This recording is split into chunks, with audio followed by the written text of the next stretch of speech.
right, good stuff. Our first guest is a former military man who is now dubbed as the creator of the Google of online racing. It is the CEO of Grid Finder. Please welcome Tom Bunten.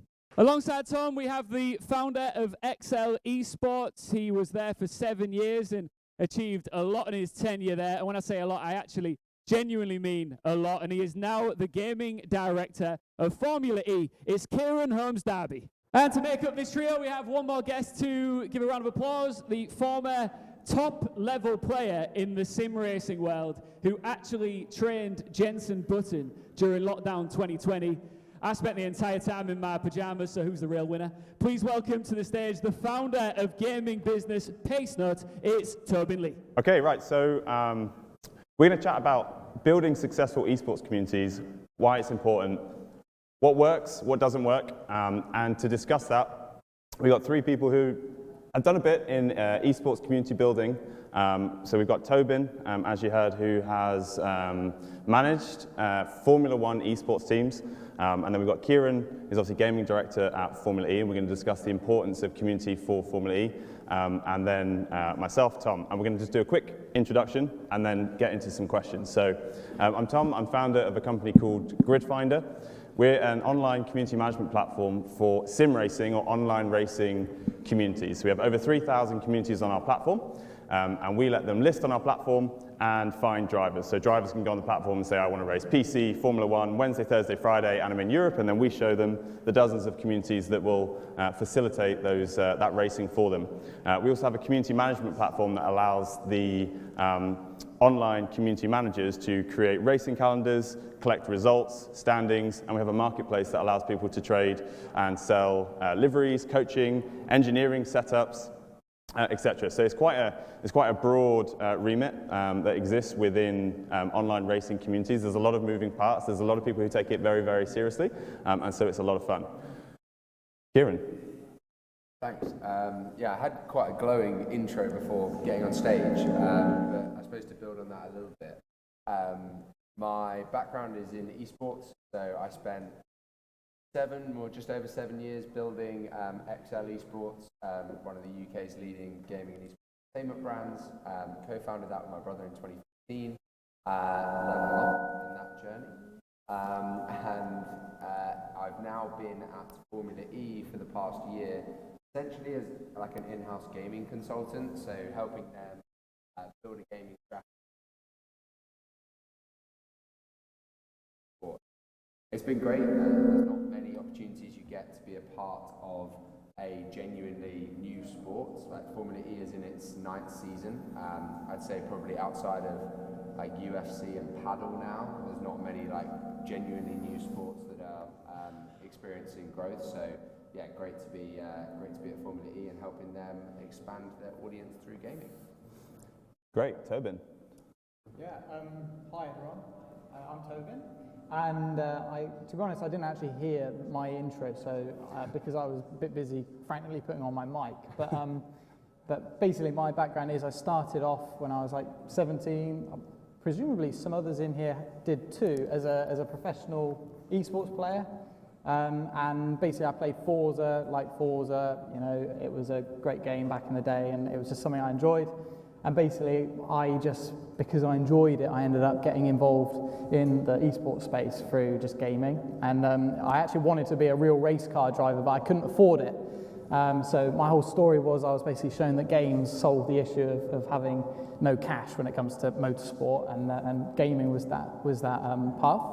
And basically, after competing, I went and worked basically with Veloce Esports, which is leading like esports company, and I was an account manager there, looking after McLaren Shadow and McLaren's esports operations, and also was working with the team that built Quadrant, which is F1 driver Lando Norris's gaming and lifestyle brand.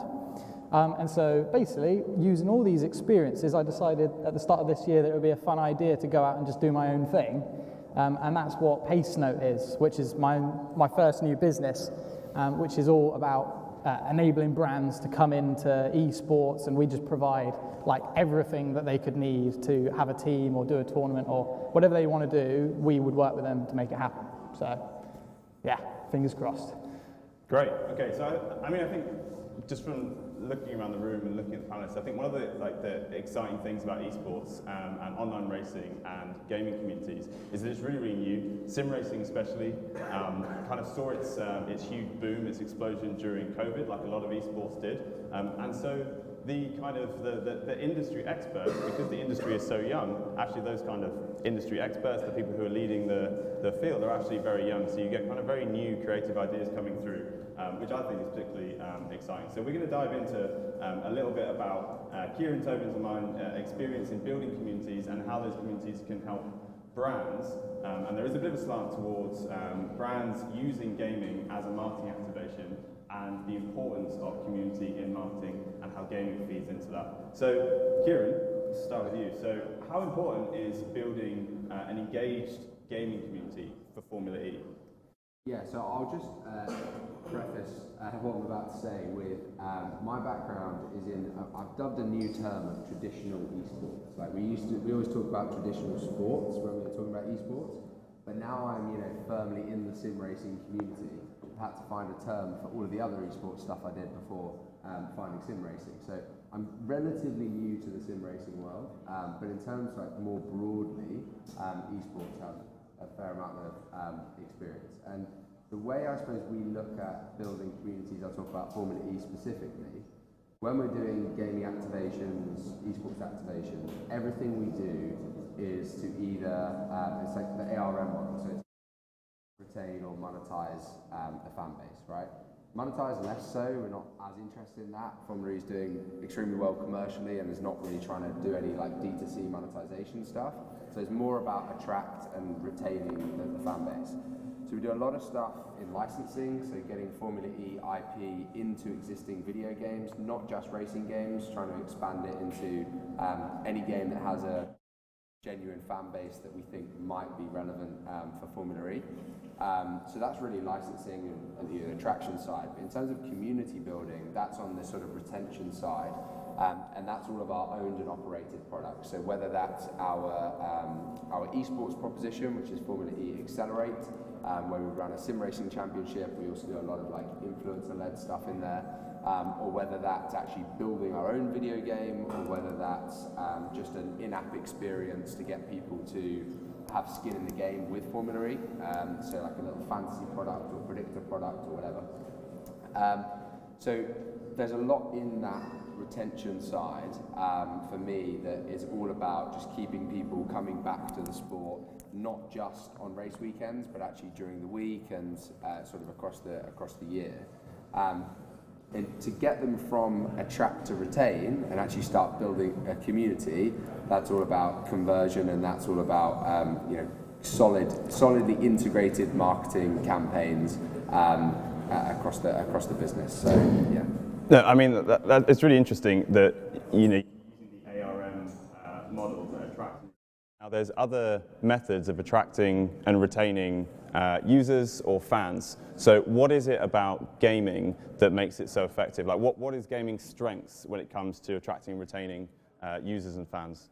Yeah, so I think naturally Formula E is going after a much younger audience than most sports. So Formula E is looking at what we dub the electric generation. So people who are growing up with electric cars,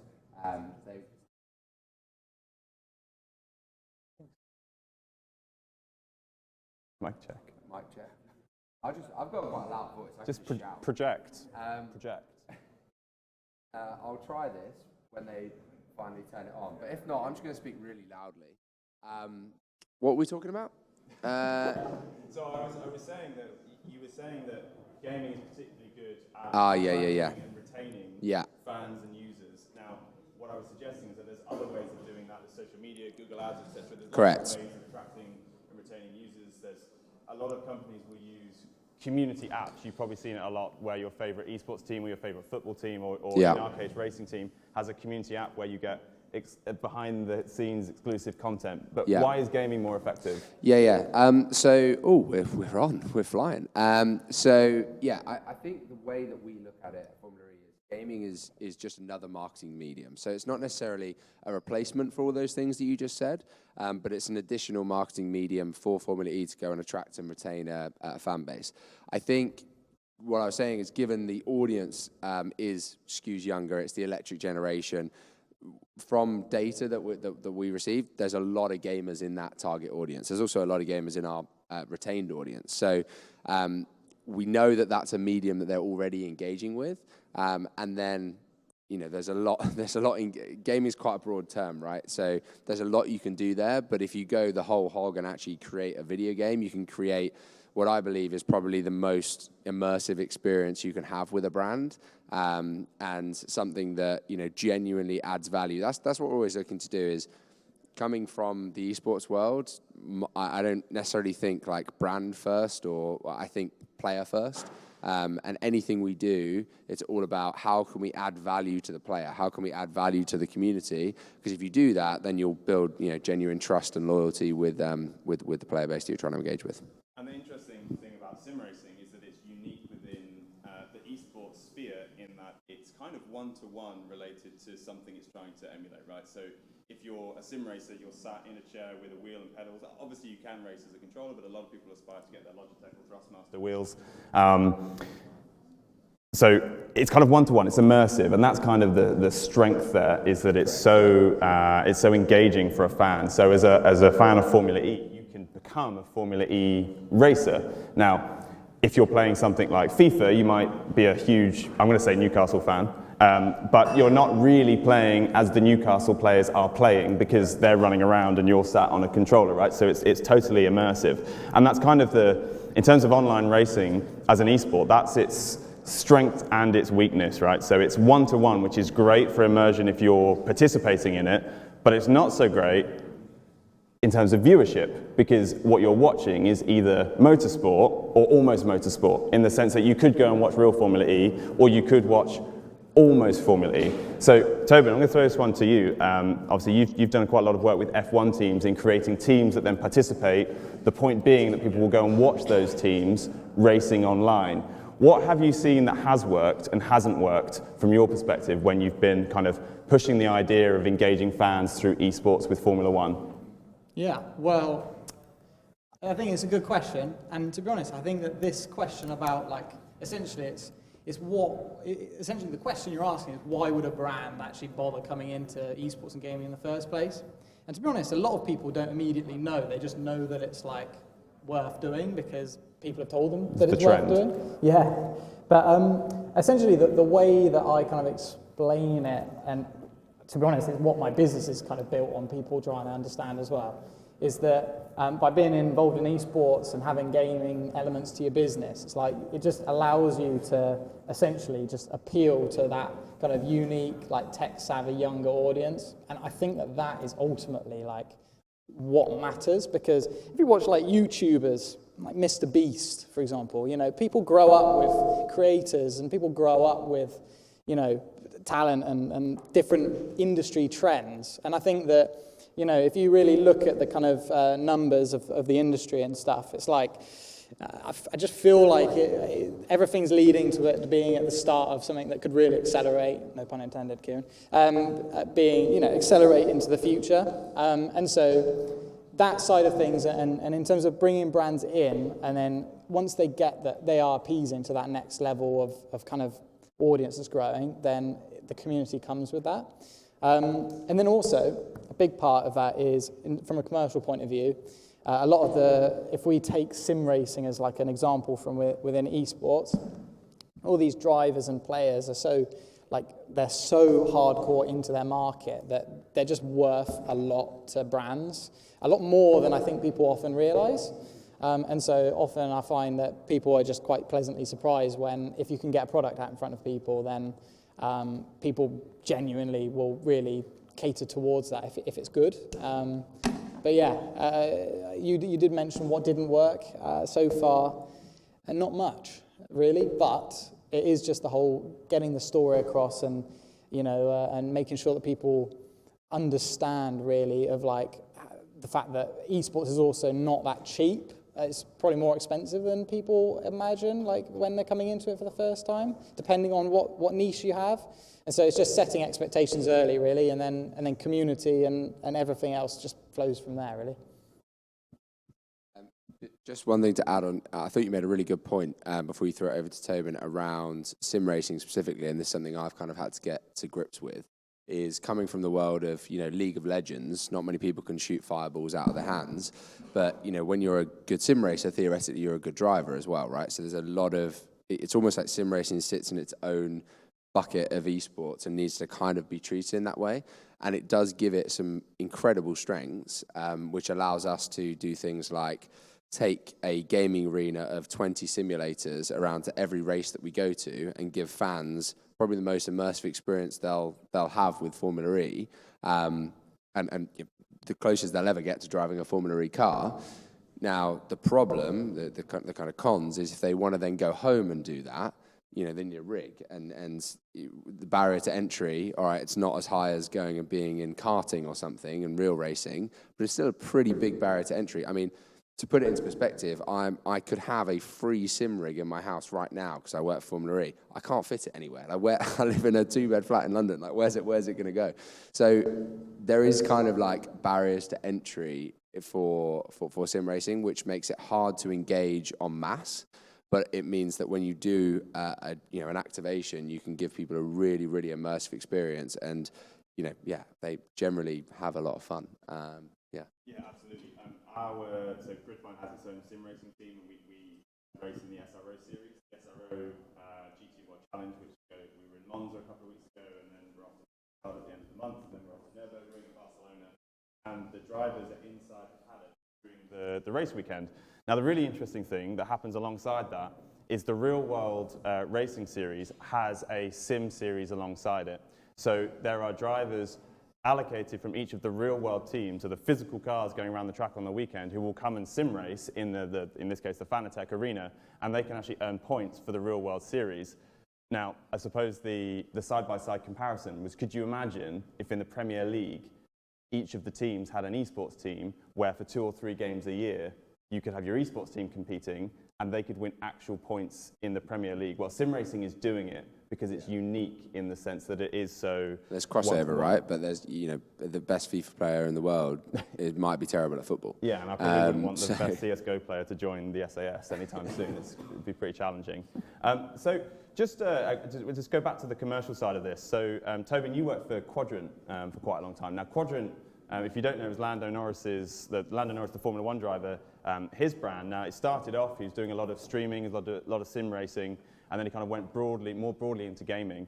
And they've been hugely successful. So what can you tell us about working at Quadrant? What was the secret sauce there? What was it that they unlocked that a lot of the larger, kind of older brands hadn't worked out yet?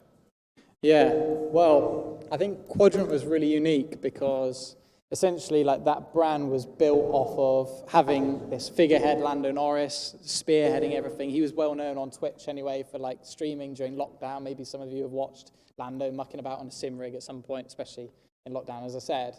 But Quadrant was like quite a powerful brand, a very powerful brand, to be honest, because he, as like a figurehead, actually really cared about gaming and about everything that they were doing. And that was huge because it meant that he would turn up and he'd be on Discord and like film gaming sessions and stuff with all our other creators that we had, and Lando like loved it. And I think when a figurehead and like the person that the brand is all about essentially is so passionate about it, it just trundled down and everyone loved it, and it was a very hyped place to be, I guess. And I think that is actually like the magic. It's like if people really enjoy it, then I think that shines through. Yeah, I think, so at Gridfinder, what we're doing is we're kind of using our platform to go to brands who want to engage gamers and saying, right, you can create a branded community where people who have been to your venue or they've interacted with your product or they bought your product, based on that, using that single thread of familiarity, they can join these gaming communities and then they can get to know each other as users of whatever your brand is. And the interesting thing about esports and sim racing and kind of gaming as a marketing activation is that it's about participation. So rather than seeing an advert or a video or content online where you're very passive, if you engage your fans through gaming, then they are engaging with the brand in a much more immersive way because they're doing something, they're being something, and they're creating real relationships with the other people who are engaging with your brand. It's emotive, right? So if you, so we have some brands that we're working with to create communities at the moment, and what we're saying to them is if we create this Wednesday night series, the following day is very unlikely if you have a Facebook advertising campaign that somebody's going to say, oh, did you see any great adverts last night? Oh yeah, I saw this great advert on Facebook. The video was really interesting. That just doesn't happen. We're just so immune to it. Whereas if you engage with a brand through gaming, the following day you might say, oh, I had a great race last night with the insert brand here championship or whatever. Okay, so you create these really positive emotional experiences, but you attach your brand to that positivity. And I think emotion, when it's kind of attached to a brand, is far more powerful. So you can really extend the shelf life of your brand loyalty if you use gaming as a marketing activation. And there's lots of platforms now that are out there to do that. So I would argue that for, when you're going to clients now and you're saying, look, we can create an esports team, it's because you can create these communities of people who can get involved and actually do something, be something within the remit of that brand. And for Formula E, you can say, come and be a Formula E driver. And if you feel like, I'm a sim racer myself, and the first time I kind of got the hang of DRS and ERS on the sim rig at home, and it was a tiny little kind of 200-pound little rig thing, I was like, I get it now. I get it. And when I watched Formula One, I was like, I totally understand that corner. I can't believe you overtook there. That's nuts, because now I'm an expert because I've done it, right? And that's kind of the power of gaming as a marketing activation. 100%. Yeah, I mean, that when we do these gaming arenas and we take them around to the races, it's amazing the level of immersion you can give someone if they literally race on the track, on the day that they're about to watch people race on. It gives them so much more insight and so much more, affinity with the brand because they've had that, they really feel like they're knowledgeable. That might be the first time they've ever sat on a sim rig, but even just having like a couple of laps around a track gives you so much more insight when you actually watch the sport.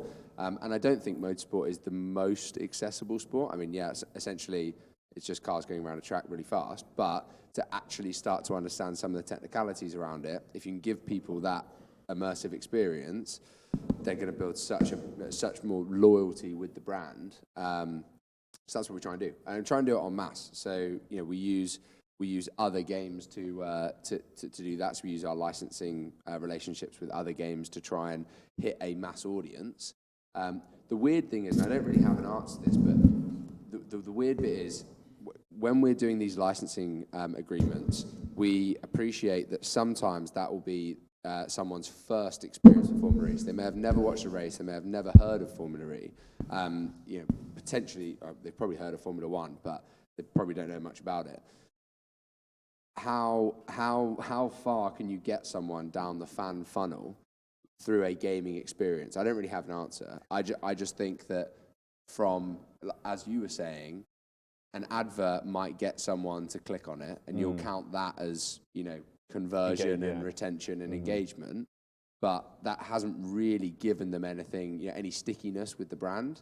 Whereas if you attract someone through gaming, I'm going to hypothesize that they're going to be a lot further down the fan funnel once they've had that experience, and much more likely to hang around as a fan and build loyalty with the brand. Yeah, absolutely. And I use this.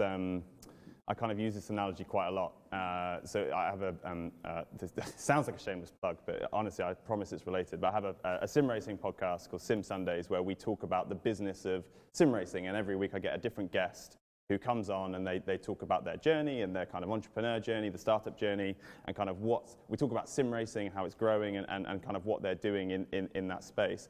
And I always say so we have sponsors on the podcast, and they'll say, well, how many views have you had? How many listens have you had? We say, well, so many thousand. It's like, oh, well, I can, for a tenner, I can get 10,000 views on TikTok. But it's kind of the difference between short form content on TikTok, where you see something for 10 seconds, and then a podcast. Podcast advertising is absolutely booming, because people who listen to a podcast for 45 minutes, they feel genuinely related to the hosts and to the guests, because they're listening to them for a lot longer. And that's why podcast advertising is doing so well. I would argue that gaming is kind of the same, in that you're engaging somebody in a far more meaningful, emotive way. And so your ROI on those visits, even if you get a tenth of the number of people engaging with it, because especially gaming, right? So let's say you create a Formula E community, and you get people to race there. Now, let's say you have 10 million fans, maybe only 1 million of them are actually regular gamers. And so it's a much smaller group. But what you're doing, I think, by using gaming as a marketing activation, is you're creating super fans. Yeah. Like, genuinely, I didn't follow Formula One. I thought it was, right, so given what I'm doing now, it pains me to admit this, but when I was a kid and I watched Formula One at my granddad's house, I was like, oh, it's boring, Granddad. It's just cars going round and round in circles, and the camera angle's all the same, which is, I don't know where they are, it's dull.